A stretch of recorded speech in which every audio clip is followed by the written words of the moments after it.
kita mulai. Assalamualaikum warahmatullahi wabarakatuh. Selamat malam teman-teman. Ya, kembali lagi untuk tutorial PA yang kedua ya bersama aku, di mana tutorial terakhir itu di bulan Februari. Jadi bulan Maret teman-teman nggak ada tutorial. Jadi anggapannya aku ngadain tutorial di sini, apa namanya, belakangan ngadain tutorial itu ya dengan itikat agar teman-teman ada dapat tempat buat mengingat apa review dulu lah. Sebelum teman-teman nanti review sendiri, bisa review, PA2 bersama aku dulu. Iya. Nah, eee, sehubungan dengan materi kemarin ya, semoga aku ada PPT-nya. Aku akan fokusnya ke PPT tahun lalu ya, semoga PPT tahun lalu aku ada. Mmm, di semester 4, PA1 aku nggak tahu nih PPT ada aku taruh atau enggak. Oh ada, ya. Di mana, fokusku kalau kita berpatokan pada PPT ini ya, itu kita akan melanjutkan dari apa aja yang kita punya dari materi nilai mutlak. Karena kan sebelumnya di nilai mutlak maaf, supremum infimum kita sudah sedikit membahasnya. Tapi apa namanya, aku ingin lewatkan ini dulu dan kita akan ya bermain di ini ya, aku akan sedikit review saja sembari kita berjalan ya, sebelum kita bahas soal. Jadi, mungkin oke deh, kita start dari sini. Nilai mutlak teman-teman usahakan tahu juga ya definisi nilai mutlak itu apa. Dan jangan lupa definisi alternatif nilai mutlak itu yang ini itu akan jadi sangat berguna. Nah, kemudian apa namanya? Ini sifat-sifat nilai mutlak yang aku yakin teman-teman sudah tahu. Ini kesamaan segitiga, ini esensial. Jangan sampai lupa kesamaan segitiga. Eh, Anggapannya di PA2, di PA1 dan nanti PA2 juga.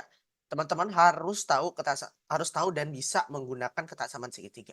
Karena ini itu adalah apa namanya? Karena ini adalah jantung teman-teman di PA1. Jantung teman-teman di analisis selama S1 itu adalah kesamaan segitiga. Jadi diharapkan teman-teman di sini bisa bermain menggunakan kesamaan segitiga. Sebenarnya di sini kita punya dua bentuk ya. Kita selalu punya ini, mutlak A min mutlak B, yang lebih kecil sama dengan tentu ini berlaku. Ini juga berlaku. Ini juga berlaku. Bisa ambil ini, bisa juga teman-teman ambilnya ini. Lebih kecil sama dengan mutlak dari A dikurang mutlak dari B, kurang dari sama dengan mutlak dari apa namanya? Mutlak dari A min B, lebih kecil sama dengan mutlak dari A ditambah mutlak dari B. Nah, tapi untuk mendapatkan properti ini, itu sebenarnya cukup menggunakan apa yang kita punya di sini.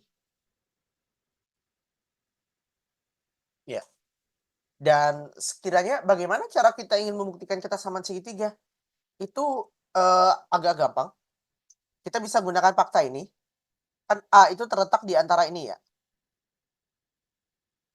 Dan B juga terletak di antara ini. Berarti di sini nanti teman-teman bisa dapatkan mutlak A ditambah mutlak B itu lebih kecil sama dengan A plus B. Maksudnya semua ruas aku tambahkan. Nanti mutlak A plus mutlak B. Yang mana ini tuh ekuivalen, ini ya, ini tuh semua ekuivalen dengan kita mengatakan bahwa mutlak A plus B itu lebih kecil sama dengan mutlaknya dari mutlak A plus mutlak B. Tapi kita tahu kan mutlak A plus mutlak B itu juga positif. Ya jadi otomatis ini udah apa namanya?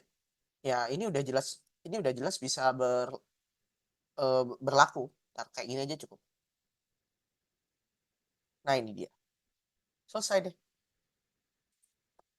Jadi ini bukti untuk kesamaan segitiga. Sifat ini simple, tapi akan sangat membantu. Nah, yang ini juga, ya sifat-sifat jika dan hanya jika ini, kan kita udah pernah pakai kan buat ngerjakan apa UTS tahun 2023 kemarin, Yang mana kalau kita bisa nge-utilize properti kayak nomor 3, nomor 4 ini, kita bisa mengerjakan soal yang hitungannya itu akan jadi sangat simpel. Maksudnya A plus B sama dengan mutlak A plus mutlak B yang jika dan hanya jika itu kita bisa nge-utilize properti ini untuk mempermudah pengertian soal. Kemudian, nah, persekitaran ini akan sangat banyak dipakai, terutama untuk tutorial kali ini. Kenapa? Karena kembali lagi kita akan bermain di topologi. Jantung dari topologi juga, kalau kita berfokusnya pada topologi, itu adalah istilah dari persekitaran. Walaupun sebenarnya yang benar-benar jadi jantungnya topologi, itu adalah himpunan terbuka. Tapi untuk mendefinisikan himpunan terbuka, itu kita bisa bermain dengan persekitaran ini. Persekitaran dengan jari-jari epsilon, oke? Persekitaran dan jari-jari epsilon di titik A itu didefinisikan sebagai himpunan. Nah, teman-teman kalau tidak terbiasa melihat bentuk seperti ini, teman-teman bisa bermain dengan visualisasi. Katakan di sini ini bilangan real ya, tapi teman-teman nanti kan teman-teman pasti udah belajar kan di PA2, di KMP2 sudah belajar, di KMP1 juga sudah belajar hal serupa dan seingatku di Parkom 1 juga kalau kelas Pak Wawan itu ada memberikan tentang topologi di bilangan kompleks. Jadi semuanya hal itu tuh hal yang sama. Dan kesamaan dari mereka itu adalah mereka tuh punya jarak. Mereka tuh punya jarak. Jadi persekitaran yang kita definisikan itu adalah persekitaran dengan jarak. Di sini kita mendefinisikan dengan adanya jarak itu ini kan real ya, Rn, kompleks. Kompleks itu ini mereka semua tuh sejenis. Maksudnya kalau itu kita bisa bilang mereka sejenis, di mana mereka tuh sebenarnya adalah ruang metrik. Apa itu ruang metrik, Mas Fernando? Ruang metrik itu adalah himpunan ditambahkan fungsi jarak. Himpunan tambah fungsi jarak. Aku nggak bakal bahas cukup detail karena itu adalah bahasan di PA2. Tapi aku akan spoiler aja. PA2 tuh nggak terlalu susah kalau teman-teman bisa PA1. Terutama kalau topologi yang di kayak gini lancar. Konsep-konsep dasarnya teman-teman lancar. Ruang metrik itu gampang. Nah, jadi kan kalau kita bermain di R2 ya. Kalau kita bermain di R2 tuh kan ball vektor A dengan jari-jari epsilon itu kan ini bikin titik A, habis itu kita bikin persekitaran. Ini persekitarannya, di mana ini jari-jarinya adalah epsilon. Nah, kalau kita bermain di real, itu oh iya, ini nanti nggak bakal aku kasih ya catatan yang ini, karena ini ada di PPT Pak Hadrian ya. Aku cuma ngasih gambaran. Jadi tolong teman-teman kalau bisa fokus juga di bagian yang ini. Aku coba jelaskan kembali. Ini ball dengan di titik A dengan jari-jari epsilon. Tetapi dalam forum ini aku akan lebih suka menggunakan notasi ini. Karena kalau teman-teman berpacu beracuan pada buku Bartol tuh gunakannya V epsilon A. Jadi aku akan gunakan ini persekitaran dengan jari-jari epsilon pada titik A. Persekitaran jari-jari epsilon pada titik A. Itu kan berarti di sini kita punya titik A. Kita bikin garis bilangan real ya. Karena kalau kita di R2 itu kan kita punya kita punya sumbu X, kita punya sumbu Y kan. Vertikal, horizontal ada. Tetapi kalau kita cuma bermain di bilangan real, kita cuma punya horizontal, kiri kanan. Jadi kita mendefinisikan persekitaran atau ball atau lingkaran, itu ya kita definisikan dia sebagai bilangan yang ada di rentang ini. Ini epsilon, ini epsilon. Dan karena ini adalah open ball ya, bola terbuka. Jadi ini kita bikin dia jadi interval terbuka. Di mana di sini ujung kiri adalah A min epsilon, ujung kanan adalah A plus epsilon. Yang berarti sebenarnya Pi epsilon alpha itu adalah interval terbuka A min epsilon, A plus epsilon. Dulu waktu aku semester 1 atau semester 2 ya, waktu aku pertama ketemu dengan topik ini, aku sendiri sebenarnya kebingungan, untuk apa sih kita nulis notasi yang sebenarnya sangat membingungkan ini? Tetapi setelah aku belajar kan dan aku semester 4 semester 5 itu kan udah lebih paham ya tentang kayak topologi kayak gini, itu aku dapat kegunaannya nih memang untuk mempermudah beberapa konsep yang akan kita temui di tingkat lanjut. Katakan nanti salah satu konsep kekompakan itu akan sangat terbantu dengan kita mengetahui apa saja tentang, topologi ini. Jadi walaupun hal ini tuh terlihat sangat konyol, tapi ini akan membantu teman-teman. Nanti di ruang metrik PA2 teman-teman akan ketergantungan dengan bilangan real ini untuk mencari contoh-contoh yang sekiranya berguna. Bilangan real, real, Rn, C itu teman-teman akan sering memakainya untuk jadi contoh-contoh, mencari contoh-contoh sifat di ruang metrik. Himpunan terbatas aku skip ya, teman-teman tahu aja definisi terbatas.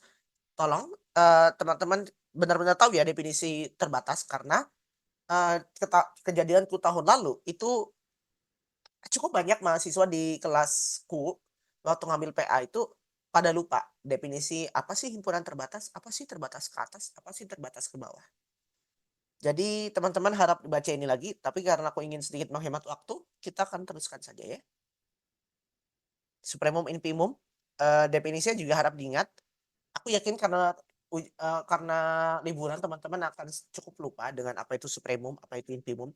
Karena aku sendiri aku ya karena agak lama nggak pakai kekompakan ya kurang lebih 3 bulan, aku tiba-tiba lupa nih, tentang materi kekompakan tuh kayak gimana. Maksudnya kekompakan, karena aku belajar kekompakan tuh di topologi dengan di PA2. Jadi teman-teman yang belajar di PA1 itu bisalah dibilang cukup beruntung. Kalau teman-teman bisa paham kekompakan yang ada di PA1 itu, nanti teman-teman akan sangat terbantu untuk memahami kekompakan di tingkat lanjut. Jadi anggapannya yang teman-teman pelajari di PA1 sekarang itu adalah investasi untuk teman-teman di PA2. Dan katakan kalau teman-teman nanti ngambil mata kuliah pengantar topologi, teman-teman investasi untuk 2 mata kuliah. Jadi yang teman-teman lakukan sekarang itu adalah investasi untuk 2 mata kuliah. Di maksimum minimum aku lewati ya. Nah, ini kemudian apa namanya, ini teman-teman cek juga ya sifat-sifat terkait supremum infimum, ini juga akan sangat membantu, terutama kayak sifat nomor satu ini, aku kan kemarin seingatku ada kan pakai sifat ini untuk anggapannya, apa ya, ngemantatin soal ujian tahun lalu, di mana aku gunakan sifat satu itu untuk mempermalukan soal ini. Mari kita lihat dulu ya. Bentar ya, kita cek dulu. Nih di akhir Februari kemarin ya, terakhir tutorial kita. Yang ini soal nomor satu itu apa namanya, eee, kita pantatin dengan sifat-sifat yang ada di sini. Nah ini kan jawaban panjangnya ya, jawaban yang panjang nulisnya. Cuma di sini kalau teman-teman tahu bagaimana cara bermain, teman-teman tuh bisa menjawabnya dengan lebih pendek gitu ya, memanfaatkan sifat-sifat. Nah anggapannya kayak, yang ini nih, yang kita bisa belah langsung. Nggak perlu kita buktikan from scratch, kita bisa apa namanya, keluarkan X-nya dan kita bisa sedikit bermain dengan angka-angka yang ada. Jadi tolong nanti dicek juga ya catatan tutorial pertama, ini akan jadi, sangat, apa namanya, sangat membantu, karena buktinya dengan apa yang ada di sini, bahkan soal yang ada di sini tuh kok tiba-tiba, "Mas, kok ini soalnya kegampangan ya?" Ya, jadi gampang karena kita udah tahu bagaimana cara mengerjakannya dengan cara yang lebih enak. Kecuali kalau teman-teman ingin mengerjakan dengan cara yang menurutku cara yang kukerjakan dulu tuh ekstrim dan, kurang elegan. Oke, kita kembali ke sini. Nah, mungkin gini aja deh biar lebih asik, karena kan kita juga belum bermain di barisan ya, kita bikin ini side by side aja. Habis itu ini notes yang ini ya kayaknya, ya kayak yang ini, asik. Oke. Nah, lalu, eee, yang juga menjadi jantung, sebenarnya yang menjadi jantung di bilangan real lagi, sebenarnya sangat banyak ya yang bisa kita bilang organ-organ penting pada, apa namanya, pada bilangan real. Contohnya saja, otaknya bilangan real itu adalah apa, adalah sifat aljabarnya. Habis itu kita anggapnya kenapa bilangan real itu bisa bernapas, itu ya karena ada supremum dan infimum tadi. Dan juga, bagaimana cara kita mencerna apa yang ada, itu kita bisa menggunakan sifat kayak kertas sama segitiga, itu bisa mencerna makanan. Dan juga bagaimana banyak proses itu, metabolisme kita tuh bisa berjalan, maksudnya bisa, apa, bisa mengalir dengan baik, itu dengan adanya sifat Arkimedian. Sifat Arkimedian ini juga akan sangat amat membantu teman-teman. Waktu teman-teman bermain dengan limit nanti, sifat Arkimedian ini akan jadi, teman terbaik teman-teman waktu mengerjakan. Jadi, teman-teman harap dicek nih, bagian yang materi kedua ini sangat banyak materi penting yang aku sarankan teman-teman untuk mengetahuinya dan bisa mengilhami apa yang diberikan di sini. Karena kayak sifat Arkimedian ini benar-benar memuaskan. Ini keduanya ini sifat Arkimedian ya, sifat Arkimediannya itu ada 2 jenis.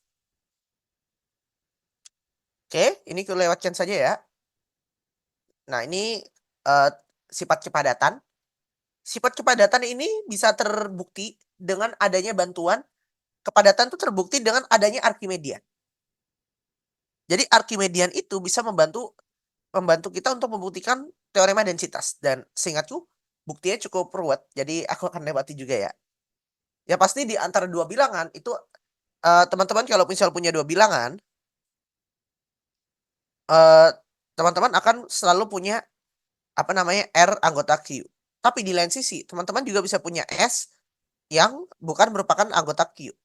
Ini selalu bisa kita temukan untuk sembarang 2 bilangan real. Jadi, teorema densitas ini juga sangat membantu dan nanti juga sebenarnya kalau kita berbicara di konsep PA2 itu kita akan berkutat dengan yang namanya, konsep apa sih, ya himpunan dens, himpunan padat. Himpunan padat itu apa? Himpunan padat itu kalau kita misal punya klosur-nya itu adalah bilangan real. Ini kita bisa sebut dia adalah himpunan yang padat.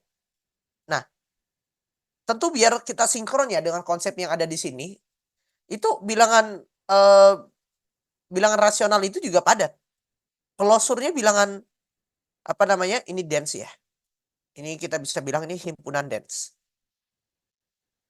Nah, klosur dari bilangan rasional itu adalah bilangan real. Ya buktinya bisa teman-teman buktikan sendiri ya, silahkan. Oke, ini interval. Notasi interval ini harap diketahui, karena kalau teman-teman nanti, apa ya, kalau teman-teman nanti gugup, bisa aja nih teman-teman waktu gugup nanti malah mendapatkan, wah ini tuh sebenarnya, eee, AB itu ya isinya cuma, AB itu isinya A dan B. Kembali lagi teman-teman sudah minimal semester 4 yang ada di kelas ini. Jadi harap diingat jangan sampai teman-teman tuh salah dalam memaknai dalam memaknai interval. Karena ini tuh sifatnya udah kalau untuk teman-teman ya, itu sifatnya itu udah child's play, udah benar-benar elementary. Jadi jangan sampai kesalahan dalam memaknai notasi. Oke, interval terbuka, interval tertutup, setengah terbuka, ini interval, panjang interval. Ini definisi panjang interval dan ini juga sebenarnya akan digunakan kalau teman-teman bermain di teori ukuran ya.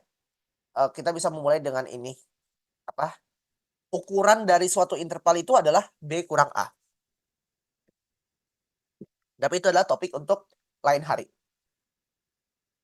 Ya ini panjang interval tuh belum terlalu terpakai sih, tapi ini merupakan sesuatu yang bagus untuk teman-teman ketahui. Nah ini karakterisasi interval. Eee, Sebenarnya aku sendiri agak lupa dengan karakterisasi interval, tapi aku cukup sering menggunakan karakterisasi interval ini, karena memang sifatnya tuh, apa ya, sifatnya tuh enak. Sifat teorema 21 ini benar-benar enak.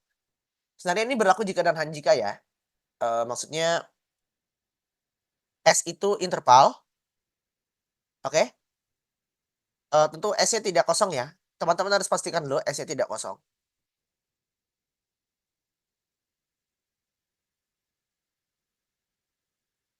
Oh enggak apa-apa. Interval terkosong, himpunan kosong itu juga apa namanya, himpunan kosong itu juga interval kok. Jadi, anggapannya himpunan kosong tuh kita bisa definisikan sebagai interval dari 0 sampai 0 kayak gini. Jadi himpunan kosong itu merupakan interval juga, jadi no problem ya, walaupun, ini merupakan hal yang harus diperhatikan, oke? Apa namanya, nanti cek juga definisi interval ya, karena mungkin agak melawan logika, kok Mas, kok himpunan kosong itu juga interval? Ya karena definisi kita himpunan apa ya, interval itu ya seperti tadi. Oke, S itu interval, oke, S itu interval jika ini ya kita punya S-nya tidak kosong tapi di sini. Jadi kita pastikan dulu S-nya nggak kosong. Apa, dia tidak kosong, nah ini S-nya itu tidak kosong dan dia juga merupakan subset dari R. S itu interval jika dan hanya jika untuk setiap X dan S, untuk setiap X dan X, X dan Y sorry, X dan Y anggota S, kalau kita punya X lebih kecil sama dengan Y, itu akan mengakibatkan interval yang termuat di interval tertutup dari X sampai Y, itu ada di dalam S. Sebagai gambaran, jadi kalau kita misal punya, katakan ini interval ya. Kita punya ini interval, oke, kita punya ini interval. Nah, kita ambil aja sembarang, pokoknya untuk sembarang 2 titik kita ambil X, kita ambil Y, kita ambil Y. Nah, ini tuh masuk. Ini tuh masuk. Jadi, karakterisasi itu kegunaannya seperti ini. Jadi agar teman-teman tuh, bisa lebih gampang mendeteksi yang mana merupakan interval. Ya katakan interval itu interval setengah terbuka gini ya, no problem, there is no problem. Yang pasti kalau kita setiap 2 titik yang ada di dalam dan apa, interval yang ujung-ujungnya itu adalah 2 titik itu juga masuk, ya itu adalah interval. Nested interval aku akan lewatkan. Nah ini properti nested interval ini juga akan sangat berguna. Salah satu kegunaan nested interval nanti itu adalah teman-teman untuk, teorema nilai antara. Salah satu kegunaan yang cukup aku ingat itu adalah, teorema nilai antara pada fungsi kontinu nanti. Jadi, habis UTS nanti teman-teman akan ketemu teorema nilai antara dan pembuktiannya itu sangat bergantung dengan nested interval property. Nanti juga ada namanya teorema Heine-Borel. Aku akan state aja teorema Heine-Borel. Teorema Heine-Borel. Ini juga buktinya, eee, bisa bisa menggunakan, apa namanya, nested interval property, walaupun memang ada banyak cara untuk membuktikannya. Oke? Tapi bisa juga sih nggak gunakan nested interval property. Itu K subset dari real, oke. K subset dari real, itu, apa namanya, itu kompak jika dan hanya jika K itu tertutup dan terbatas. Dan terbatas. Oke, bukti ke sini itu mudah. Bukti ke sini itu mudah, bukti ke sini itu susah. Maksudnya, butuh, agak ruwet, oke. Nah ini teorema Heine-Borel. Habis itu, apa namanya, nah ini terhitungan real, kita lewati saja. Nah ini, kedudukan titik dalam himpunan ya. Ini kita udah masuk ke topologi, dan ini akan jadi yang terakhir. Apa itu namanya? Bagaimana cara kita mengetahui kalau suatu titik itu adalah titik interior? Itu kalau kita ambil suatu himpunan ya, apa namanya, Pak Hadrian pakai N ya? Ya udah deh, kita ganti kesepakatan. Kita ganti kesepakatan aja biar sesuai dengan Pak Hadrian, itu, kita ganti N aja ya. Kita ganti N biar konsisten aja dengan apa yang ditulis Pak Hadrian di sini. Tapi kalau misal notasi yang Pak Hadrian pakai di kelas tahun 2024 itu beda, harap dikasih tahu ke aku juga ya. Maksudnya, dikasih tahu ke sini biar aku bisa menyesuaikan notasi biar lebih konsisten aja. Oke, interior itu berarti kalau, apa namanya, aku akan rangkum ulang, interior itu ada persekitaran, oke, jadi N itu kita sebut dia persekitaran. Dan, kenapa aku lebih suka membilang dia persekitaran daripada N epsilon A apa itu, karena kita tuh lebih enak memaknai himpunan ini dalam bahasa topologi dengan kita berfokus pada kata persekitaran. Kan kita tahu ya di sekitar itu, oh berarti dia ada pokoknya di sekitar sini situ, nanti dia masuk ke dalam himpunan yang kita tuju. Jadi bahasa persekitaran di sini tuh, itu lebih membantu penggambaran teman-teman akan, topologi bilangan real. Nggak cuma topologi bilangan real sih, apalagi nanti kalau teman-teman main di ruang topologi yang lebih general, itu memang benar-benar enak banget kalau kita tuh menggunakan kata persekitaran persekitaran persekitaran, itu benar-benar enak.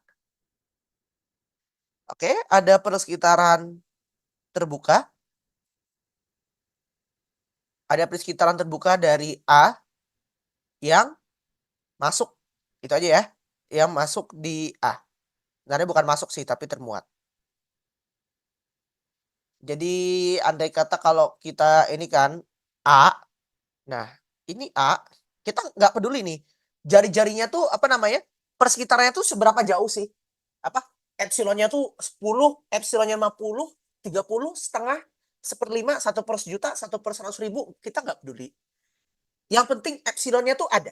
Persekitarannya itu sekecil apapun, yang penting ada. Itu masuk ke dalam himpunannya. Nah, eee, kita bermain dengan kata cukup besar, cukup kecil. Ini adalah kesukaan dari orang-orang yang ada di terapan. Orang-orang di terapan tuh benar-benar suka bermain dengan kata cukup besar, cukup kecil.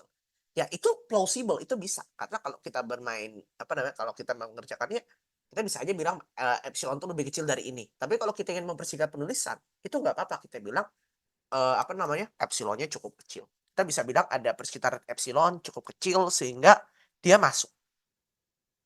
Tapi teman-teman kalau nulis jawaban, jangan berani nulis kayak gitu kalau memang masih ada harapan ya.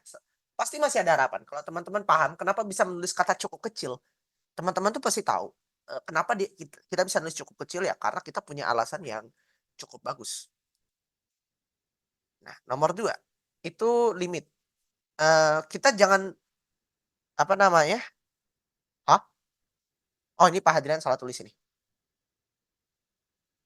Apa namanya, ini bukan limit ya, ini tuh closure. Ini closure setiap persekitaran, kita terjemahkan ke dalam bahasa manusia ya, terbuka dari A selalu beririsan dengan A. Nomor 3 itu boundary, oke, batas. Nah, teman-teman juga diharapkan nanti terbiasa dengan notasi ya. Cuma kalau aku tahu Pak Hadrian tuh suka kalau interior tuh pakai ini, limit ini. Kalau batas Pak Hadrian bisa pakai ini, bisa juga pakai ini. Ini anu ya, bukan A0 ya. Ini seharusnya A-nya tuh A derajat gitu. Kayak A degree gitu. Kalau kita ambil titik batas, itu apa namanya? Setiap persekitaran terbuka dari A, ada yang di luar, oke? Ada yang di luar, ada yang di dalam, oke? Yang di dalam. Nah, maksud dari kata yang di dalam itu, katakan kalau kita misal punya dia di ujung ya, katakan kita punya dia tuh di ujung himpunan A, jadi kan batas toh. Kalau kita mengambil sembarang persekitaran terbuka ya, kita nggak peduli jari-jarinya berapa, bukan tidak peduli, untuk semua epsilon itu selalu berlaku. Semua persekitarannya itu, ini apa namanya, ini di luar, ini kan katakan ini di A komplement, katakan ini di A. Ada bagian yang masuk A komplement, ada bagian yang masuk A. Jadi itu cara kita bermain di, apa namanya, di titik batas. Walaupun sebenarnya ya secara lebih general nggak, bukan, jangan ikuti gambar ini sih. Anggapnya di sini gambar tuh cuma alat bantu aja. Nanti limit, limit itu aku agak sulit sulit ya kalau kita, apa namanya, bahasakan dengan bahasa manusia. Jadi kalau untuk limit itu dia closure, cuma teman-teman harus tambah ini lagi. Entar ya, aku langsung kasih ini aja. Untuk setiap epsilon dari ini, untuk setiap persekitaran ya, itu N epsilon dari A, N apa persekitaran dari titik A dengan jari-jari epsilon, kita iriskan dengan A, tetapi dia tidak memuat titik A itu bukan merupakan himpunan kosong. Dan mungkin teman-teman akan nanya, "Mas Orlando, terus, apa beda apa gunanya sih kita nulis apa, limit, closure?" Nah, kalau kita bermain di bilangan real yang biasa ya, limit itu kita bisa sebut dia tuh sebagai titik cluster. Walaupun kalau kita di ruang topologi yang lebih general, titik limit, titik cluster itu hal yang berbeda. Tapi di sini kita bisa nulis limit, apa namanya, kita bisa menggunakan limit itu sebagai cluster. Kalau suatu titik kita kasih dia titik limit, itu karena kita ingin mendefinisikan limit limit ketika titik-titik itu menuju titik itu. Apabila dia titik limit, pasti bisa. Tahu kan yang untuk setiap epsilon terdapat delta, sedemikian yada yada yada. Nah, biar untuk setiap epsilon terdapat delta sehingga itunya jalan, kita tuh butuh titik limit. Kita tuh butuh titik limit. Kalau misal, apa namanya, kalau misal dia bukan titik limit, nanti kata terdapat deltanya tuh bisa ada masalah. Terdapat deltanya tuh bisa ada masalah. Limit itu masih bisa didefinisikan di titik limit, di bukan titik limit. Cuma limitnya tidak akan tunggal. Limitnya tidak akan tunggal ketika kita mendefinisikan limit pada suatu titik yang bukan merupakan titik limit. Limitnya tidak akan tunggal. Waktu itu aku dikasih tahu sama Pak siapa ya waktu itu, di, bulan Oktober lalu ya, waktu itu ada Hasbi juga berarti, Pak Johan ya kalau nggak salah dari ITB itu ngasih aku pertanyaan, "Gimana kalau titiknya itu bukan titik limit? Apa yang terjadi pada limit yang eee, ingin kita kerjakan?" Ternyata ya masih bisa kita definisikan limit, cuma limitnya tuh nggak tunggal. Jadi itu salah satu kegunaan titik limit. Lalu, himpunan terbuka itu apa namanya, setiap titiknya tuh merupakan interior. Eee, Setiap titik adalah interior. Ini adalah terbuka. Oke, tertutup sifat-sifat ini nanti akan kubuktikan lagi ya. Ini sifatnya, tergolong ruwet ya. Mungkin teman-teman ngelihatnya, "Aduh ini kok ruwet banget Mas." Nanti kita akan coba buktikan secara perlahan, biar, biar nanti teman-teman bisa paham juga bagaimana cara mainnya. Mungkin menurutku ya, mungkin yang bisa keluar jadi soal UTS teman-teman tuh adalah kayak teorema 20, teorema 21 ini bisa keluar jadi soal UTS. Buktinya simpel, kalau teman-teman udah paham dengan, bagaimana cara kita bermain di topologi, itu akan jadi sangat enak. Cuma kalau teman-teman kembali lagi belum terbiasa dengan bermain di topologi, oh, ini akan sangat susah. Karena aku akui ya dulu, waktu aku semester 2 semester 1, 2, 3 itu ya, di mana aku belum terbiasa dengan topologi. Benar-benar keteteran aku. Entar ini nanti ku-upload ya. Oke, mari kita kembali ke sini. Oke, ini itu tadi filenya udah aku siapkan ya, nanti akan kekirim langsung. Nah, sekarang mari kita kembali ke latihan soalnya ya. Mungkin ada yang mau teman-teman tanyakan dulu seputar apa namanya, seputar dengan materi. Ini materi akan kutaruh di sebelah ya. Untuk kekompakan, oke aku mungkin akan tulis juga kekompakan. Karena ini yang itu ya. Oke. Nah, jadi kita, diberikan diberikan A subset dari real. Oke. Apa namanya, koleksi ini G cantik ya, koleksi G cantik itu apa namanya, koleksi G cantik ini merupakan me ini G cantik itu merupakan apa namanya, mmm, merupakan koleksi himpunan terbuka ya. Himpunan terbuka himpunan terbuka ini merupakan ini ya, liput terbuka A eee, apabila A itu merupakan subset dari union dari nah, mungkin Pak Hadrian mungkin aku nggak tahu ya, Pak Hadrian ada nggak nulis kayak gini, cuma aku akan kasih tahu aja style kesukaannya Pak Hadrian, itu adalah kita tulis union kayak gini, "Mas, apa sih maksudnya, union" apa namanya, "apa sih maksudnya union G yang kayak gini ini nggak jelas banget." Itu berarti ini sama aja dengan ini notasi ya, G di dalam apa, G di dalam G cantik dari G. Jadi apa namanya, apa,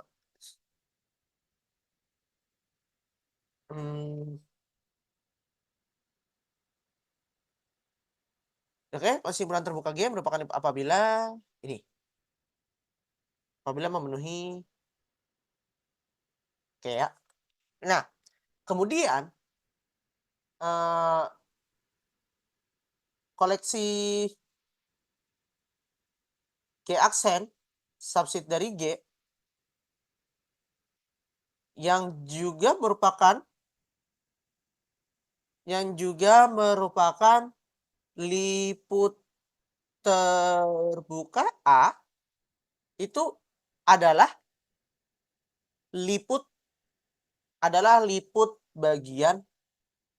liput bagian dari, apa namanya, liput bagian dari G, liput bagian dari G,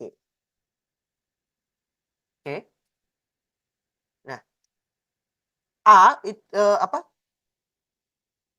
himpunan A itu dikatakan kompak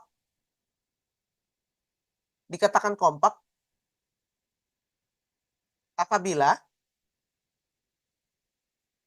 untuk setiap jadi kalau kita ambil sembarang liput terbuka ya, untuk setiap, liput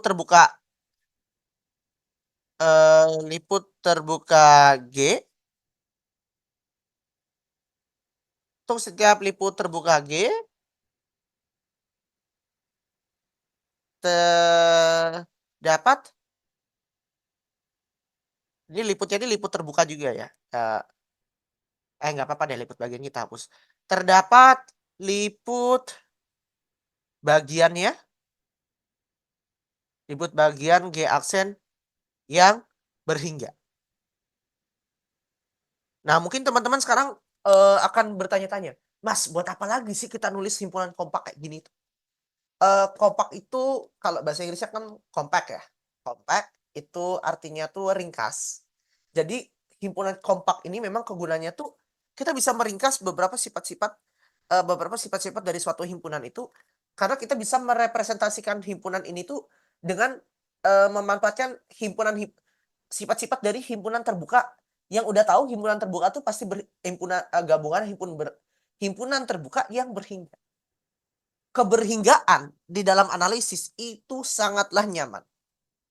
Nah, adanya himpunan kompak kayak ini, itu benar-benar mempernyaman pengerjaan kita nanti. Sebenarnya nanti ada countable kompak, tapi kompak yang kita bahas ini adalah kompak yang berhingga, kompak yang OG, yang asli. Jadi itu, apa namanya, itu adalah tentang, apa namanya, tentang kekompakan ya. Jadi ini entar, aku akan kirim lagi aja ke aku. Aku lupa tadi bahas kompaknya ya. Oke, kita akan share lagi. Dan setelah ini, di waktu yang kurang lebih 1 jam, kita akan membahas tentang soal-soal. Kenapa aku mengadakan review seperti ini? Karena aku tahu teman-teman pasti lupa juga. Karena terlalu lama liburan kan, mungkin teman-teman juga lupa materinya. Jadi ya udahlah, kataku mending kita review sekalian materinya. Nanti kalau teman-teman mau latihan soal, feel free to always ask me. Tanyakan aja aku selalu terbuka untuk pertanyaan. Ini cuma 12 halaman ya? Oh iya ya, dikit banget ya? Iya ya, kok dikit ya? 1, 3, 5, 4. Kayak ada beberapa bagian PPT yang kepotong ya. Ya sudahlah, nggak masalah. Kita kembali ke topik.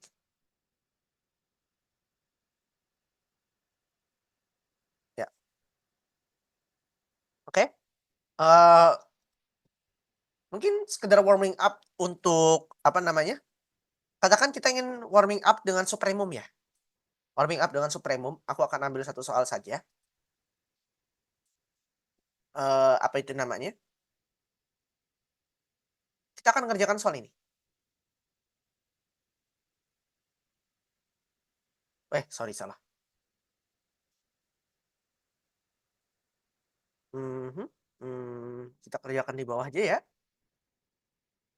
Mari kita mulai pemanasan dengan mengerjakan satu soal. Ini soal ini sederhana, dan teman-teman nanti bisa menyadari kalau aku ada salah tulis di sini. Ini bukan infimum tapi seharusnya ini supremum.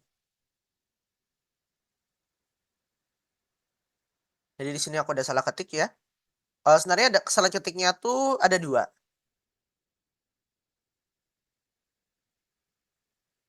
Tapi yang ini tadi udah aku perbaiki di file ya. Nanti ini akan kuperbaiki juga di materi tutorialnya, entar ya. Eee, apa ini supremum.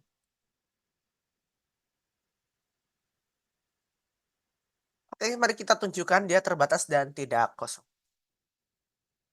Oke, aku akan gunakan definisi terbatas. Kita recall recall definisi dulu ya, recall definisi. Aku sangat suka definisi yang ini karena kadang-kadang dia tuh, dia bisa meringkas permasalahan yang ada. Oke, mmm, X apa, katakan ini X ya, subset dari real, dikatakan terbatas.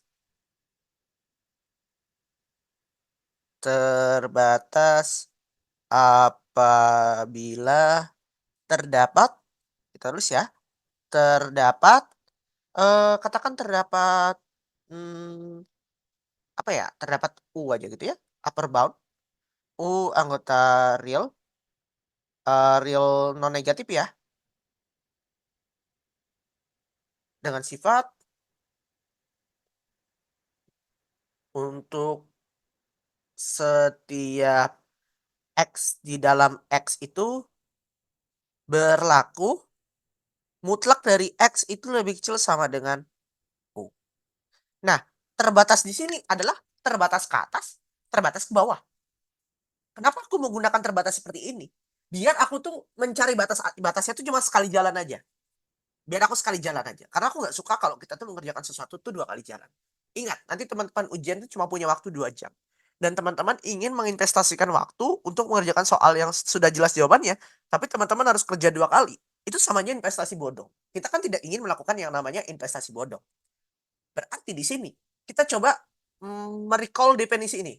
Aku menggunakan definisi ini dan, Pak Hadrian ACC walaupun memang, nggak dikasih di kelas ya, tapi ini identitas yang ini tuh ACC dan sebenarnya ini masih common knowledge ya, maksudnya masih agak common knowledge jadi nggak apa-apa langsung dipakai. Oke, sekarang mari kita mulai pengerjaannya ya. Start kita gini. Oke, kita akan ini ya, diketahui apa namanya, A dan B itu terbatas. Di terdapat U dengan V anggota R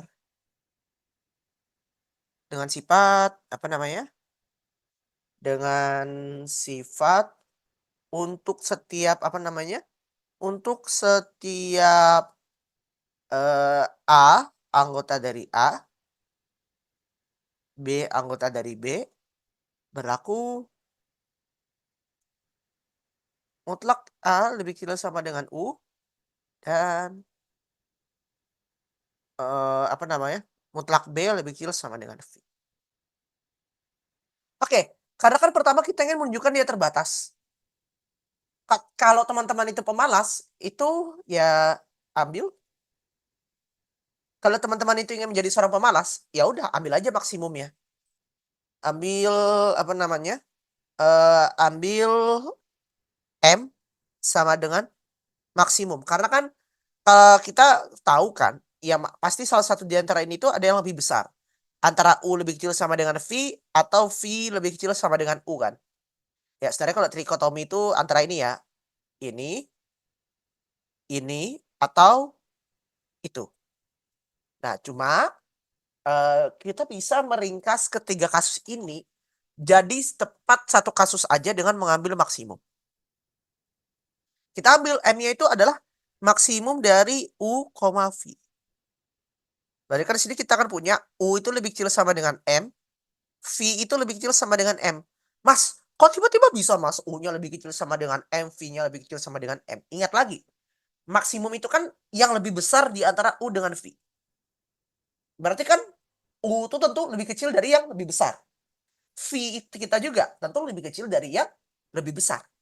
Jadi kita akan menggunakan ini untuk untuk mempernyaman perjalanan kita.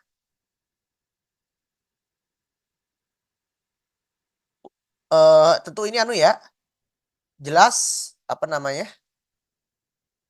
cukup jelas ya, M-nya itu juga, M-nya itu juga lebih dari sama dengan 0. Untuk setiap, apa namanya, katakan untuk setiap X anggota A, anggota B, itu berlaku X anggota A atau X anggota B. Sehingga, eee, oke, apabila X anggota A, kita tahu kan kalau X anggota A kan mutlak X itu akan jadi lebih kecil sama dengan U, lebih kecil sama dengan M. Habis itu, apabila X itu anggota B, jelas juga kita akan tahu X itu dia lebih kecil sama dengan V, lebih kecil sama dengan M.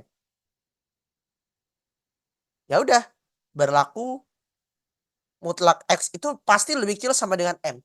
Karena kan, A gabung B itu kan dia X itu pasti antara dia di A atau dia antara di B. Kalau kita ambil yang maksimum tadi batas atas ya, ya pasti, apa namanya, pasti selalu lebih kecil dari M yang kita ambil. Nah sekarang kita akan buktikan supremum dari A gabung B itu sama dengan itu ya. Oke, sekarang, misalkan,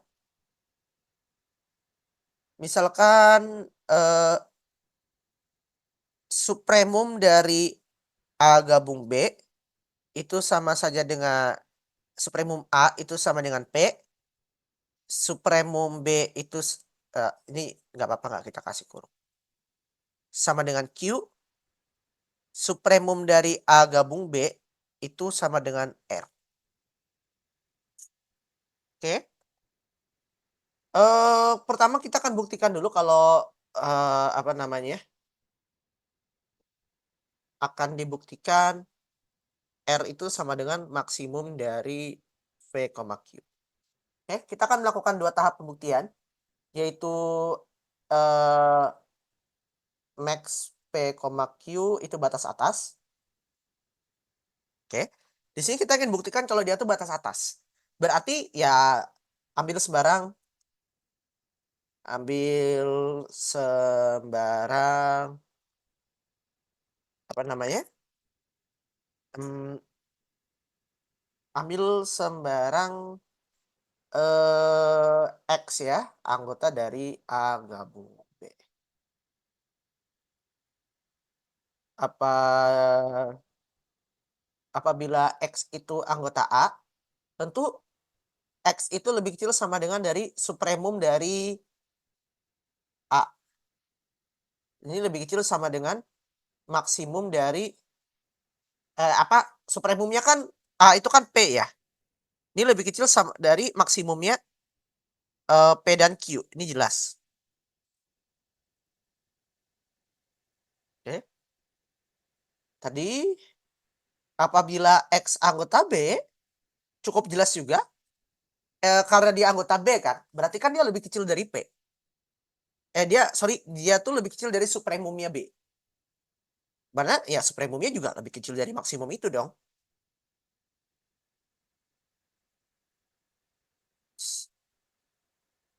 Ya udah, karena untuk dua kasus ini, apa namanya, kan X anggota A, X anggota B dia lebih kecil dari itu, ya udah berlaku X itu pasti selalu lebih kecil sama dengan maksimum dari, P, Q.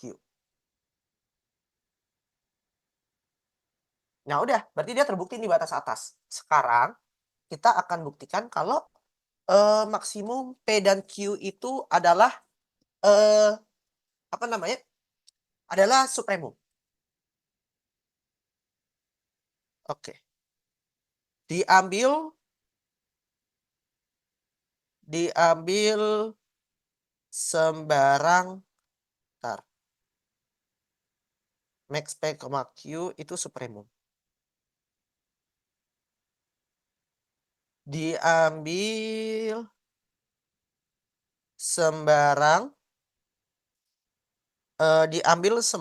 batas atas. Oke, kita ambil sembarang batas atas, dari A gabung B, itu katakan S. Untuk setiap, apa namanya, untuk setiap X anggota A gabung B, itu berlaku, X itu lebih kecil sama dengan S. Kita kita bagi kasus lagi. Apabila X itu anggota A, kita akan punya, apa namanya, sorry, karena A dan B itu adalah subset dari A gabung B, oke? Karena A dan B itu adalah subset dari A gabung B, kan yang lebih kecil, yang lebih besar aja tuh batas atasnya S kan. A gabung B itu kan lebih besar dari A, lebih besar dari B. Berarti kalau kita misal ambil, S ini akan juga menjadi batas atas untuk A.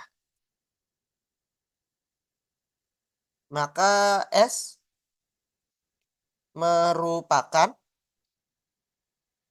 merupakan batas atas dari A dan B. Sehingga kembali lagi supremum A itu P, supremum B itu Q, sehingga P lebih kecil dari S, Q lebih kecil dari S. Akibatnya,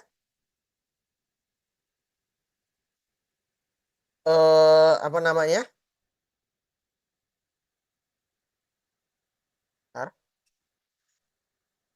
akibatnya ini, karena, P itu kan lebih kecil dari S, Q itu lebih kecil dari S. Akibatnya maksimum dari P, Q itu juga pasti lebih kecil sama dengan S. Karena S sembarang,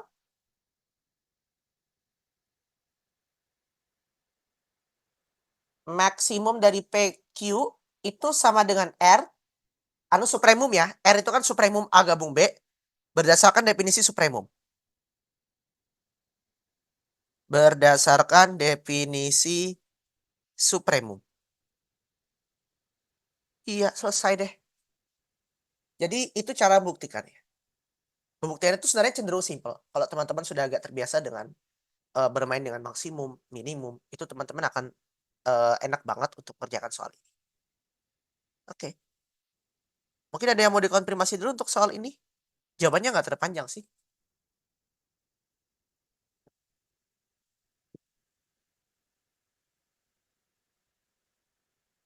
Oke, sepertinya tidak ada. Hmm, jadi untuk soal yang ini sudah. Ini sisa soalnya menghitung aja ya, teman-teman silakan mencoba menghitungnya sendiri. Nah, sebenarnya kita juga ada bahas soal-soal yang berhubungan dengan interval ya. Cuma, apa itu namanya, mmm, karena kalau di materi interval itu kita nggak terlalu banyak yang dibahas. Apa namanya, interval itu nggak terlalu banyak. Kita ambil buku Bartol ya, ini dia. Mungkin kalau mau cari soal interval bentar, seingat tuh ada sih soal-soal interval yang tak taruh sini.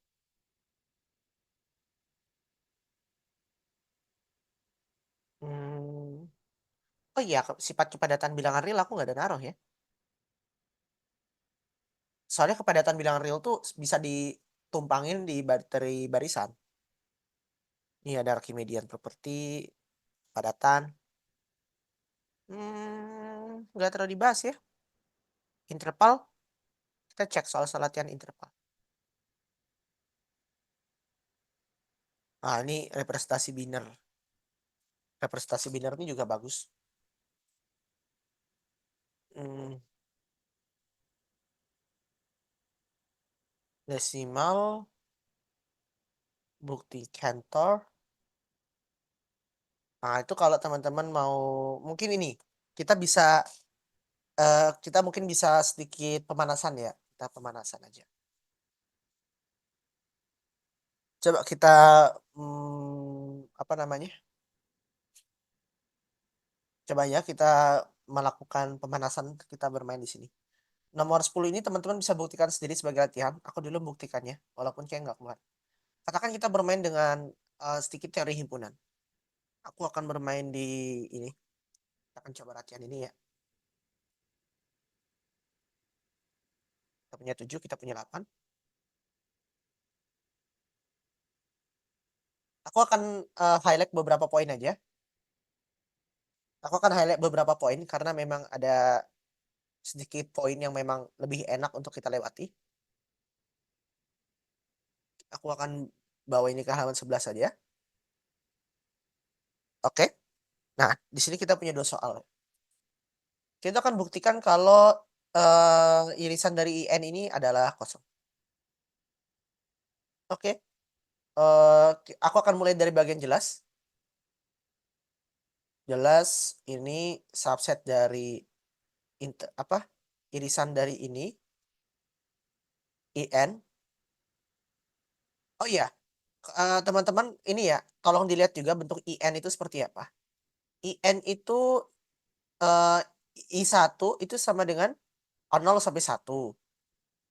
I2 itu sama saja dengan 0 sampai setengah.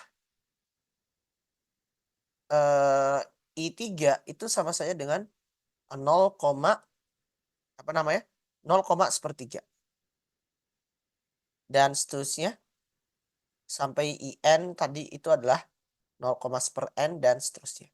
Mungkin teman-teman akan berpikir, kenapa kita nggak, untuk apa sih kita nulis gabungan yang sampai irisan gabungan yang sampai tak berhingga? Itu bisa kita lakukan untuk mengganti konsep limit. Katakan kalau kita bermain, aku di kalkulus stokastik ya, di kalkulus stokastik itu cukup banyak konsep irisan himpunan yang nested interval kayak gini kita gunakan untuk mendefinisikan, kayak kenapa CDF itu bisa seperti ini, kenapa PDF itu bisa seperti itu. Itu menggunakan sifat irisan yang kita punya di sini. Kita tuh ingin melakukan pendekatan dengan limit, tetapi kita nggak bisa mendefinisikan limit kalau kita bermain di interval-interval kayak gini. Sebagai gantinya, kita bisa menggantikan limit itu dengan irisan. Kita bisa gantikannya dengan definisi irisan, irisan hingga tak berhingga atau gabungan hingga tak berhingga. Itu bisa digunakan sebagai alternatif untuk definisi limit. Oke, karena ini ya, karena 0 itu kan anggota dari IN untuk setiap N. Nah, mungkin sekarang teman-teman tuh agak bertanya, apa sih Mas maksudnya irisan dari N sama dengan 1 sampai tak berhingga? Oke, irisan dari 1 sampai tak berhingga sebenarnya bisa ditulis kayak gini di bawah. IN itu sama saja dengan X anggota real, di mana X itu anggota dari IN untuk N-nya itu sama saja dengan 1, 2, 3, sampai seterusnya. Kalau teman-teman mau lebih rajin, ini bisa juga kita tulis sebagai N bilangan asli dari IN. Ini juga sama, ini boleh. Cuma notasi yang memang lebih terkenal itu adalah notasi ini. Ini lebih famous. Kalau ini ya famous juga sih, nggak terlalu famous maksudku, tapi masih cukup diketahui lah. Ya pokoknya ini. Jadi irisan itu ya X anggota R, di mana untuk X, X-nya ini masuk di IN untuk setiap N. 1, 2, 3, 4, 5, 6, 7, sampai seterusnya. Gak peduli kita berapapun X-nya, pokoknya harus masuk. Masuk plek ketiplek. Gak ada kurang, gak ada lebih. Sekarang mari kita buktikan. Apa namanya? Oke. Bagaimana cara kita membuktikan dia itu adalah ini? Oke. Diambil, akan dibuktikan himpunan yang ini, IN itu subset dari ini ya. Diambil sembarang X di dalam interval N sama dengan 1 N IN. Oke?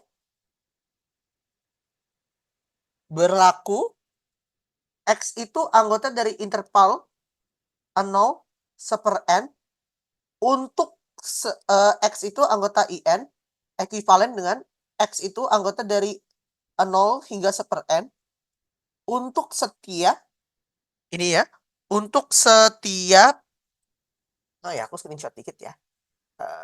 Screenshot. Screenshot. Oh, screenshot lagi. Untuk setiap N anggota bilangan asli. Jadi X-nya tuh anggota 01, 0 setengah, 0 setengah, 0 sepertiga, 0 seperempat, seperlima, 6, 7, 8, sepersembilan, sepersepuluh, dan seterusnya. Jadi X-nya tuh masuk di situ. Dengan kata lain,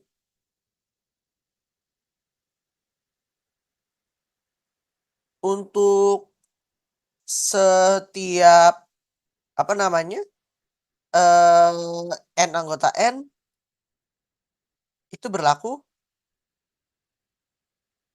0 lebih kecil sama dengan 0 lebih kecil sama dengan X lebih kecil sama dengan seper N. Oke. Andaikan kan kita kan membuktikan kan X-nya sama dengan 0 ya. Andaikan X itu lebih besar dari 0. Oke. Andaikan X lebih besar dari 0, aku akan warna biru karena ini sifatnya penting. Berdasarkan sifat Archimedean. Oke. Berdasarkan sifat Archimedean terdapat N0 bilangan asli. Ini makanya tadi aku minta teman-teman tahu sifat Archimedean itu apa? Dengan sifat 1/N0 itu lebih kecil sama dengan X. Oke? Karena N0 anggota N, berlaku pula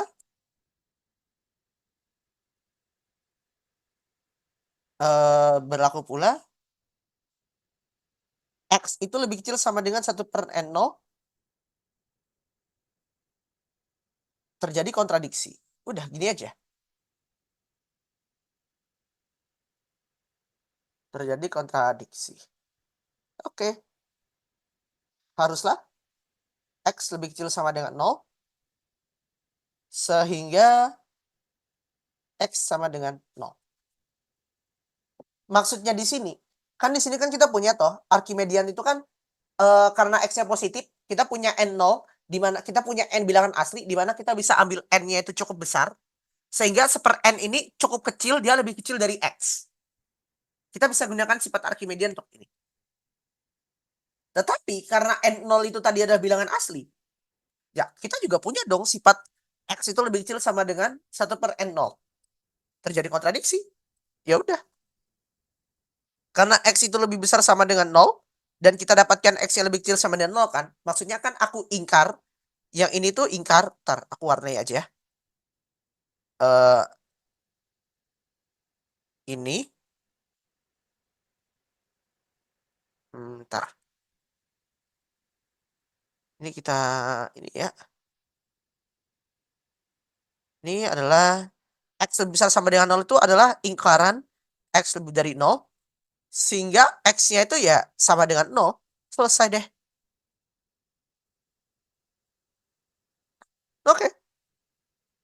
Udah. Nah sekarang, apa namanya, ya tadi, karena X bareng kan, atau X-nya anggota dari nol. Selesai. Karena X sembarang karena X sembarang, ya kita bisa buktikan kalau himpunan nol ini ya tadi subset dari sorry, gabungan dari N sama dengan 1 tak hingga IN itu adalah subset dari nol. Oke, dapat disimpulkan? Dapat disimpulkan sifat-sifat kayak gini tuh agak konyol ya, tapi teman-teman yang tidak terbiasa dengan teori himpunan akan sangat menyesal tidak bisa mengerjakan soal ini, karena ini soalnya itu sifatnya sederhana. Oke, nomor 8 tuh sederhana ya. Ini aku kasih latihan aja. Latihan, caranya mirip. Coba nanti clue, andaikan tak kosong. Andaikan tak kosong, nanti teman-teman akan melihat masalah yang serupa. Akan kosong, nanti agak analog nomor 7. Nanti teman-teman bisa lihat kalau itu memang agak analog dari nomor 7.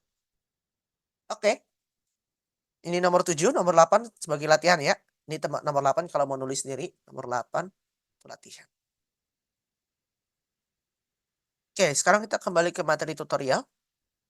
Jadi itu tadi, sekarang mari kita, eee, oh, ini harusnya ya, ini harusnya aku tulis di bawah ini nggak bisa ini. Ini aku salah tulis. Maaf ya, ini aku tidak bisa, aku cek dulu ya dengan Pak Hadrian tuh, seingatku Pak Hadrian ada bilang kalau, eee, oh, klosur belum dibahas ya? Oh no,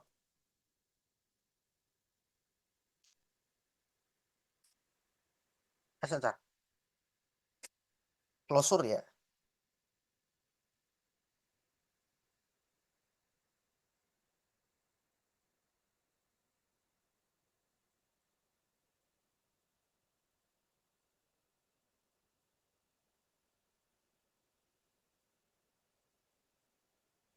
Oke, mmm,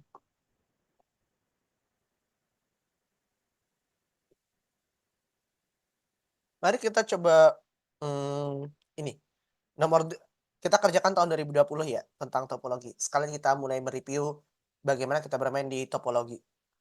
Aku akan gunakan bahasa yang, semanusia mungkin ya, aku akan gunakan bahasa semanusia mungkin, yang sekiranya membuat teman-teman agak enak memahaminya. Kalau merasa penjelasanku terlalu cepat, silakan silakan disanggah saja, dan nanti itu nomor 7 ya, aku akan kerjakan itu UTS PA 2, tapi aku modifikasi sedikit biar jadi lebih family friendly.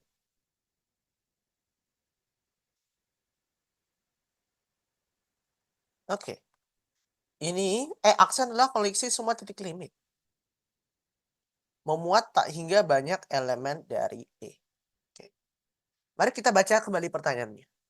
Jadi, apa namanya, kalau X apa intinya tuh, kalau X titik limit N epsilon X itu anggotanya tak berhingga. Anggotanya tak berhingga. Oke, ini soalnya agak rumit, tapi masih bisa. Mari kita biasanya kalau kita ingin bermain dengan keberhinggaan, ketakberhinggaan, dan apa namanya, hitungannya tuh, sifat yang ingin kita gunakan itu, sangat sangat ruwet ya. Oh, sifat yang ingin kita gunakan tuh hitungannya sangat ruwet. Itu sangat direkomendasikan teman-teman untuk menggunakan ilmu sulap ini. Oke, kuncinya itu adalah, eee, kita ingkari. Andaikan andaikan, oke, diketahui X itu titik limit E, kita tulis saja ya, untuk setiap persekitaran epsilon, untuk eee, himpunan N epsilon X iris A yang tidak memuat X, itu tak kosong, oke? Himpunan ini tak kosong. Nah, eee, andaikan oke, andaikan terdapat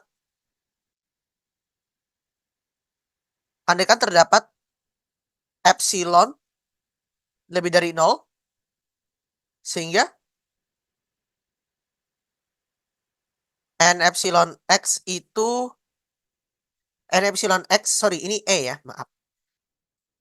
Anggotanya tak yang di E itu tak berhingga, ini yang salah, yang itu tak berhingga. Oke, andaikan terdapat epsilon lebih dari 0, sehingga, ini itu berhingga, sorry, ini itu berhingga. Oke, kita andaikan dulu ini berhingga, berarti andaikan terdapat epsilon lebih dari 0, sehingga N epsilon X itu, apa namanya, iris E itu berhingga. Oke, berlaku N epsilon X iriskan dengan E itu sama saja dengan, apa namanya, X0, X1, X2, sorry, X1, X2, Xn. Mmm,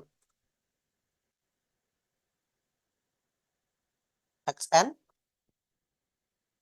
kemudian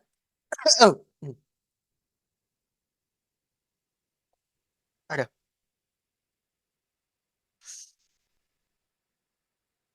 tak kosong. Oh ya, kalau ini tak kosong berarti teman-teman bisa simpulkan ini ya, aku akan gunakan cara ini untuk mempermudah, eee,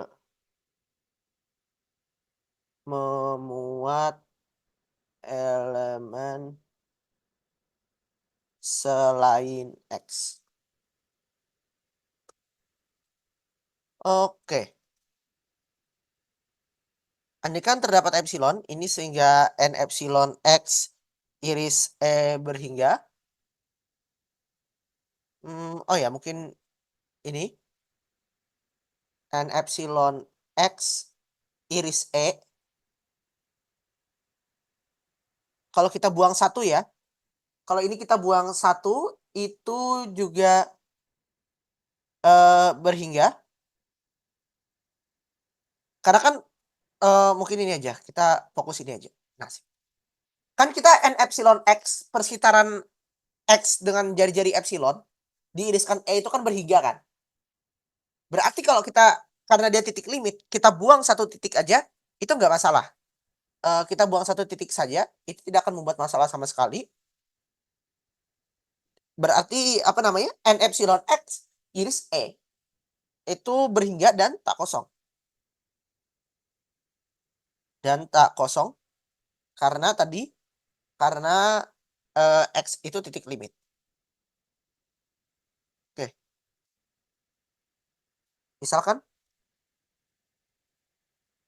apa namanya, kita misalkan saja N epsilon X iris E kita buang anggota X, si X-nya itu tadi, itu kita misalkan ini sama saja dengan X1, X2, X3, sampai habis Xn.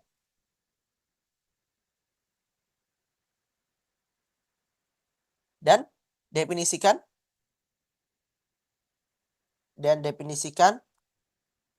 epsilon n itu sama saja dengan mutlak dari X dikurang Xn. Nah, sekarang mungkin teman-teman akan berpikir, Mas Orlando, apa sih epsilon n yang kita bikin ini? Epsilon n ini adalah jarak dari X ke Xn. Oke? Jarak dari X ke Xn. Karena kan X-nya ini kan udah pasti, udah pasti nggak sama dengan X toh. Berarti kita bisa tahu ini dia lebih kecil dari 0. Untuk setiap n anggota n. Di sini untuk mempermudah penulisan ya, sebenarnya ini nggak apa-apa kalau teman-teman nggak tulis, nanti bisa aja ambil minimumnya gitu. Aku akan welok aja. Welok itu apa namanya? Epsilon 1 lebih kecil epsilon 2, epsilon 3 sampai epsilon n. Ini nggak apa-apa diwelok, nggak ada masalah sama sekali untuk mempermudah penulisan saja. Oke. Kemudian apa namanya?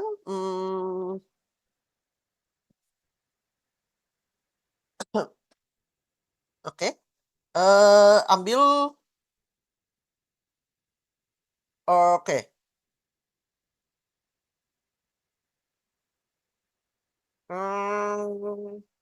Ambil epsilon n star itu sama saja dengan epsilon epsilon star itu epsilon 1/2 yang tentunya lebih kecil dari 0.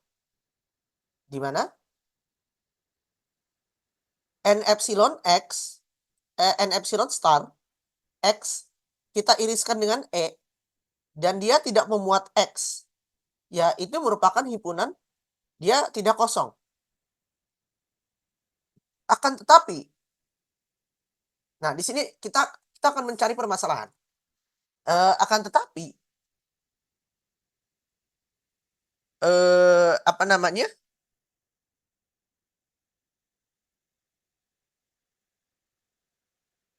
Karena apa namanya? Karena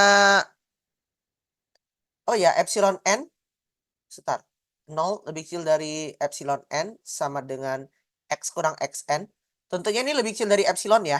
Teman-teman nanti bisa cek aja kenapa. Oke, karena apa namanya? Karena epsilon star itu jelas lebih kecil dari epsilon 1 dan dia juga lebih kecil dari epsilon. Berlaku n epsilon star n epsilon star x anggota E ini itu merupakan subset dari n epsilon x kita iriskan dengan E. Kita buang ini X.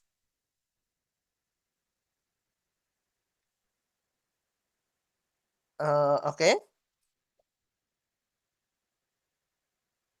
Dan ini sama saja dengan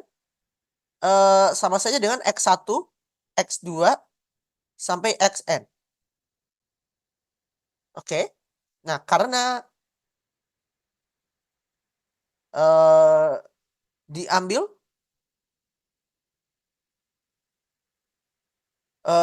oleh karena itu aduh. Oleh karena itu apa namanya? Diambil ya. Kita ambil Y anggota dari N epsilon star X iris dari E yang tidak memuat X. Oke, ini tidak memuat X. Nah, tadi karena kan ini subset ya, karena dia subset haruslah Y itu sama dengan XM di mana XI di mana I itu ada di dalam 1, 2, Gimana? Dimana kan kita tahu, apa namanya,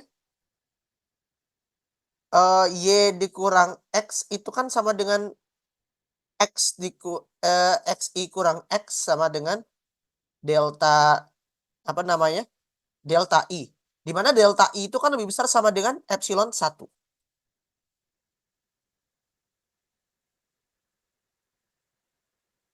Tadi, karena di lain sisi, di lain sisi, kita juga dapat masalah. Y dikurang X itu kan sama aja Y dikurang X itu kan lebih kecil dari epsilon star. Epsilon star itu lebih kecil dari epsilon 1. Epsilon 1 itu lebih kecil sama dengan epsilon I.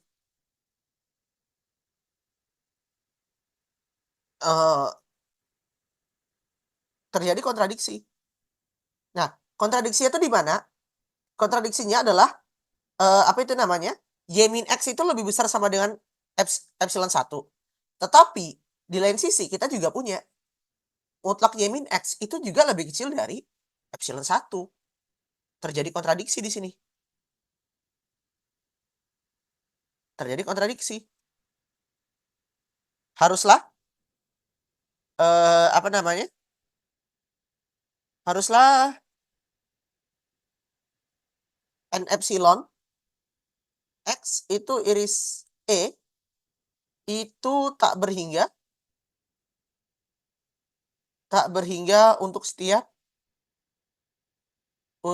setiap epsilon lebih dari 0. Udah. Jadi tadi itu intinya, kunci dari mengerjakan soal ini, jawabannya kelihatan pendek ya. Itu adalah kita mulai dengan pengandaian. Kita memanfaatkan ketakberhinggaan, dan dari ketakberhinggaan ini, kita sebenarnya bisa, ambil minimum. Dari ketakberhinggaan ini kita bisa ambil, apa namanya, kita bisa ambil minimumnya, minimum dari X min Xn. Oke, gini aja deh, eee, ambil ambil katakan epsilon, apa ya, entar, jangan, kita ambil delta aja, sama dengan mungkin lebih enak kita pakai minimum memang. Minimum, ini minimum aku akan meringkas notasinya, minimum dari X dikurang XI.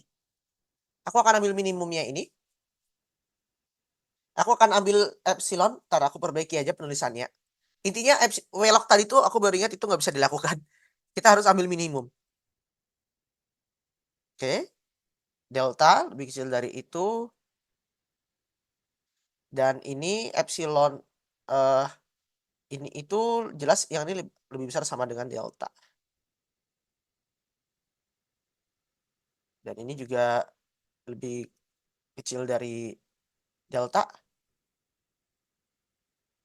Oke. Nah, aku ganti delta aja. Karena kita mendefinisikan minimum, itu selalu ada kalau kita berhingga. Maksimum itu juga selalu ada kalau kita mainnya di berhingga. Jadi kurang lebih seperti itu.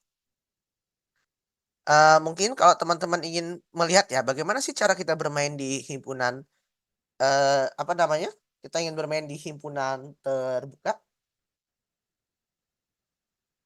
aku akan beri contoh.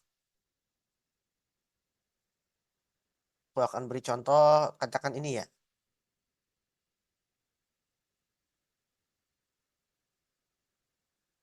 Oke, nomor nomor soal iseng itu bagus.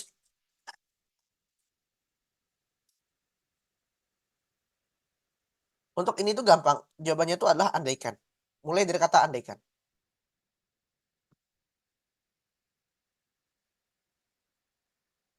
Oke, kita katakan ambil soal yang ini ya. Ini aku akan cepat yang ini. Oke, kita akan membuktikan kalau, apa namanya, kalau ini tuh terbuka juga di X. X yang tidak memuat A, itu terbuka juga di X. Berarti kan kita punya, diketahui Ya, ini aku asumsikan aja ya. Aku asumsikan A-nya tidak sama dengan bukan himpunan kosong. Ya, kalau A sama dengan kosong itu trivial.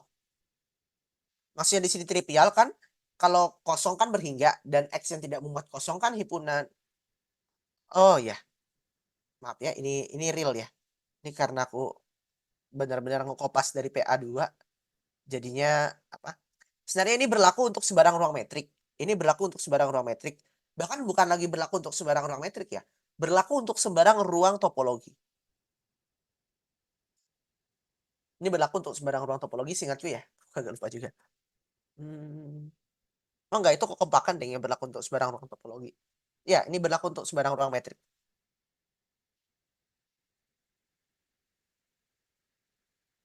Oke, diketahui A beri A jangan misalkan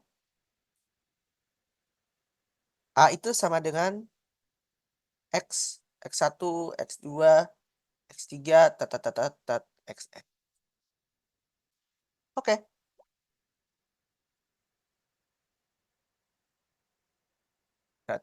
berarti kan sehingga, real yang tidak memuat A itu kan ini ya, R yang tidak memuat X1, X2, Xn. Oke, sekarang, bagaimana cara kita membuktikan kalau dia ini merupakan himpunan yang terbuka?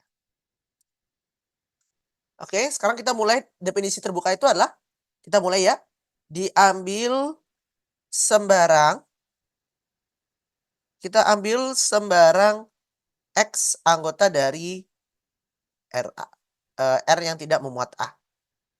Berarti kan, apa namanya, ingin dicari epsilon lebih besar sama dengan 0, sedemikian sehingga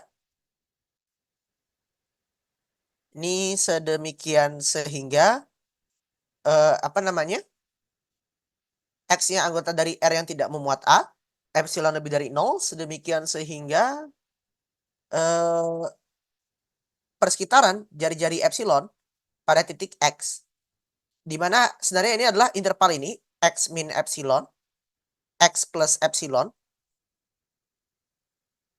itu subset dari R yang tidak memuat A. Oke. Nah, sekarang kita ingin mencari tahu, kita mungkin bisa berpikir lebih visual ya, ini visual. Aku akan membuat dia secara random aja. Ini aku nggak tahu ya yang aku bikin ini benar, ini sebenarnya cuma gambar aja. Gambar ini hanya bantuan ya, dan seterusnya. Dan ini seterusnya ya, DST, DST. Oke, kita akan mendefinisikan, visual ini akan sangat membantu ya. Didefinisikan kembali lagi, epsilon n itu sama saja dengan oke. Nah, teman-teman, ini aku tulis namanya adalah epsilon n. Di mana epsilon n itu adalah jarak dari X ke Xn. Sorry, epsilon I. Untuk I itu sama dengan untuk I yang ada di dalam 1, 2, 3 sampai habis. Jadi untuk I dari 1 sampai N, kita bisa definisikan epsilon I yang mana dia ini lebih dari 0 ya. Lebih dari 0. Ingat, teman-teman harus ingat ya, X-nya tidak sama dengan XI. Teman-teman harus ingat ini. Nah, bagaimana cara memvisualisasikannya? Kan kita ingin cari epsilon ya. Kita ingin apa namanya? Ini adalah persekitaran X dengan jari-jari epsilon. Ini ingin dicari. Nah, di sini teman-teman kan bisa mendapatkan ya, jarak dari ini ke sini, itu kan epsilon 1. Jarak dari sini ke sini itu epsilon 4. Jarak dari sini ke sini itu adalah epsilon 5. Kalau kita gerak ke kiri, ini adalah epsilon 2, kita gerak ke sini, ini adalah epsilon 3. Nah, di sini kita itu ingin mencari, apa namanya, kita tuh ingin mencari suatu persekitaran di mana dia tuh nggak, kita ingin mengambil dia cukup kecil, epsilon kita tuh cukup kecil sehingga X1, X2, X3, X berapa tuh nggak bakal termuat di situ. Berarti kan, ini kalau dari gambar ini kan, berarti kita harus mencari jaraknya itu lebih kecil dari, apa namanya, aku bikin warna ungu aja. Ini aku bikin jarak itu kurang dari, jarak, apa, nilai epsilon. Kan di sini kita ingin tahu kan, panjang persekitaran itu berapa, maksudnya jari-jari persekitaran itu berapa. Nilai epsilon ingin lebih kecil dari epsilon 1, epsilon 2, epsilon 3, sampai epsilon n. Hmm. Ya sudah. Nah, berarti kalau di sini kita bisa aja ambil ini. Nah, gimana cara kita membuat epsilon yang pasti lebih kecil dari ini? Aku akan ambil ini. Diambil epsilon itu sama dengan setengah dikali minimum dari, sorry, ini dari epsilon i, atau ini adalah setengah dari minimum, minimumnya ini, minimumnya x min xi. Tapi Mas, aku masih bingung tulisan kayak gini gimana? Ya udah, kita sederhanakan lagi, setengah kali minimumnya epsilon 1, epsilon 2, sampai epsilon n. Aku akan ambil epsilonku sama dengan ini.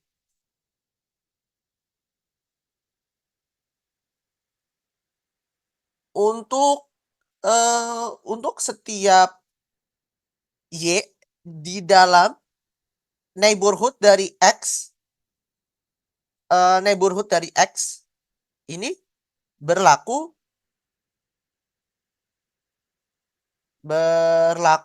y mutlak y dikurang x, atau jarak dari y ke x itu lebih kecil dari epsilon.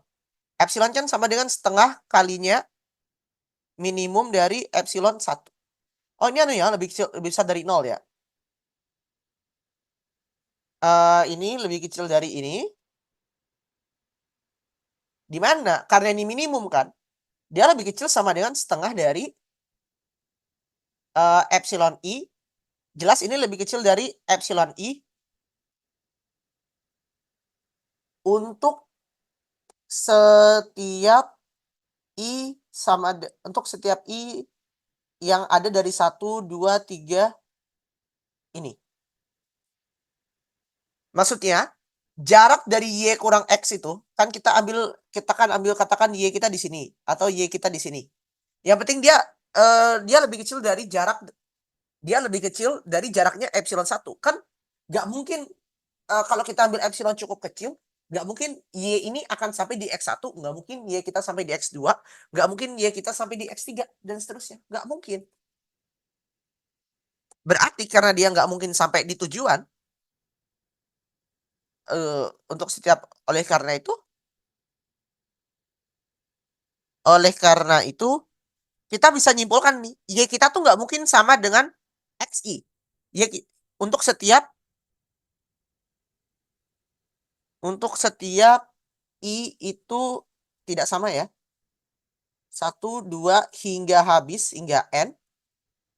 Atau, ya y itu bukan anggota A. Tadi, karena y sembarang, karena kita ambil y-nya sembarang, itu kita bisa dapat, x dengan jari-jari epsilon, itu dia pasti lebih kecil sama dengan, dia pasti subset dari real yang tidak memuat A. Sehingga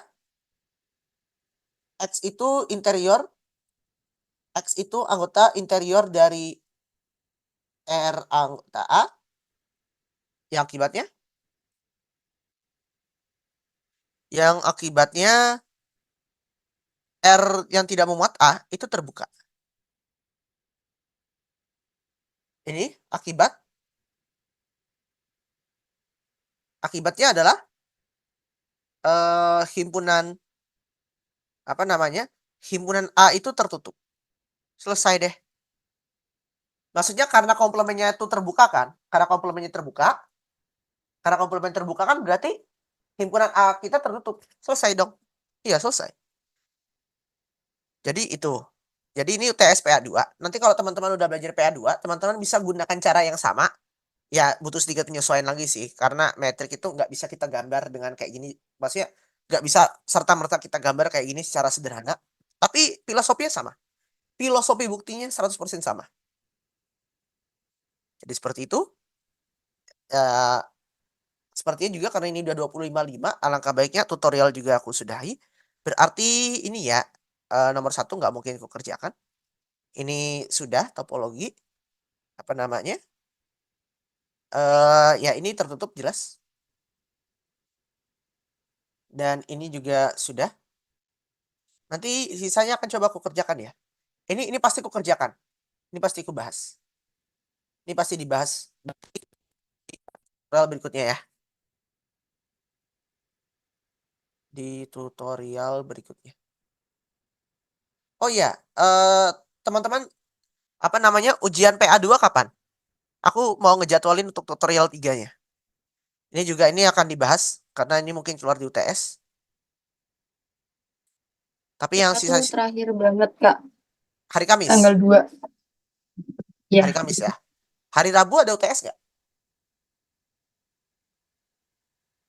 Hari tergantung Rabu. sih, Kak. Kurang Tanggal tahu 1. ya. Mungkin tanggal 1 sore atau tanggal 1 malam gitu. Ada ujian.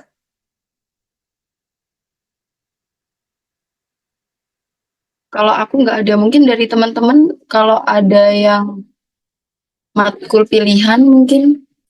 MKP ya. Oke. Berarti tutorial sementara ya. Ini jadwal sementara. Tutorial sementaranya itu di mana dia? Rabu ya. Rabu 1 Mei 2024. Aku akan ambil di jam, mungkin di jam yang biar lebih cepat ya, biar teman-teman lebih banyak waktu itu, mungkin aku akan ambil di 16.00 sampai 17.40, 18.00 lah aku kasih bonus saja. Atau 18.30 sampai 20.30. Nanti teman-teman, kayaknya bisa pilih ya. Aku yakin di waktu ini nggak ada masalah karena UTS juga. Oke? Tutorial berikutnya H-1 ya? Oh iya ya? Oh iya, Mayday ya? Oke. Berarti oleh karena itu waktu tutorial malah bisa permudah lagi ya? Ini akan kubikin 15, apa namanya? Mau tutorial pagi atau mau tutorial siang atau sore?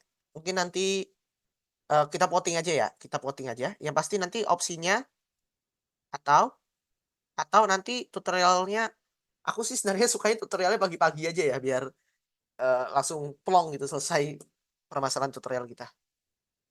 Ya, tutorial pagi mungkin jam 9 gitu ya. Nanti teman-teman bisa pilih ya, nanti aku akan bikin voting di grup setelah selesai. Yang pasti tutorialnya, tanggal 1 Mei, ini yang pasti.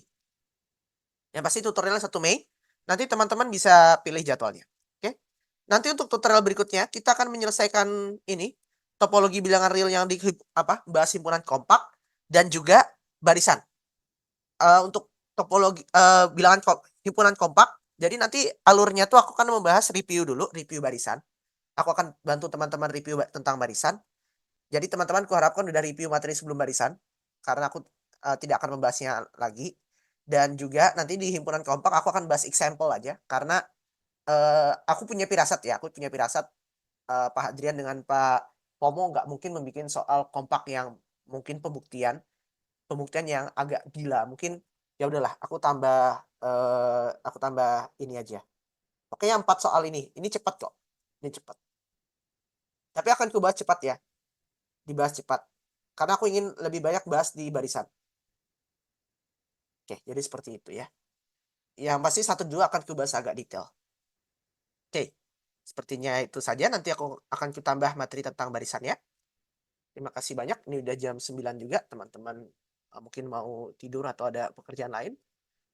Terima kasih banyak atas partisipasinya yang walaupun datangnya sangat telat, tapi setidaknya yang hadir banyak. Definisi banyak itu lebih dari 5 orang ya. Jadi lebih dari 5 orang itu udah banyak. Terima kasih banyak atas partisipasinya. Tadi udah aku cek juga untuk presensi, jadi teman-teman tenang aja, cuma buat laporan juga toh. Oke, sampai jumpa di tanggal 1 Mei ya. Semoga teman-teman untuk apa ujian mata kuliah lainnya bisa terbantu, dan sekiranya kalau teman-teman butuh bantuan, terutama di PA 1, silakan hubungi aku karena pekerjaanku sebagai tutor juga adalah untuk melayani teman-teman, baik di dalam tutorial ini maupun di luar tutorial ini. Aku selalu open untuk pertanyaan, mungkin teman-teman udah tahu aja kok kalau aku open terus. Atau kalau mau bertanya mata kuliah lain, ya mungkin kayak mau tanya aku matkom, PPDP, ya doain aja aku masih ingat materinya ya, karena aku agak lupa, ya mungkin aku bisa membantu. Oke, sepertinya itu saja. Terima kasih banyak. Selamat malam. Aku tutup ini ya, aku tutup tutorialnya. Wassalamualaikum warahmatullahi wabarakatuh. Selamat malam. Recordnya aku tutup dan nanti mungkin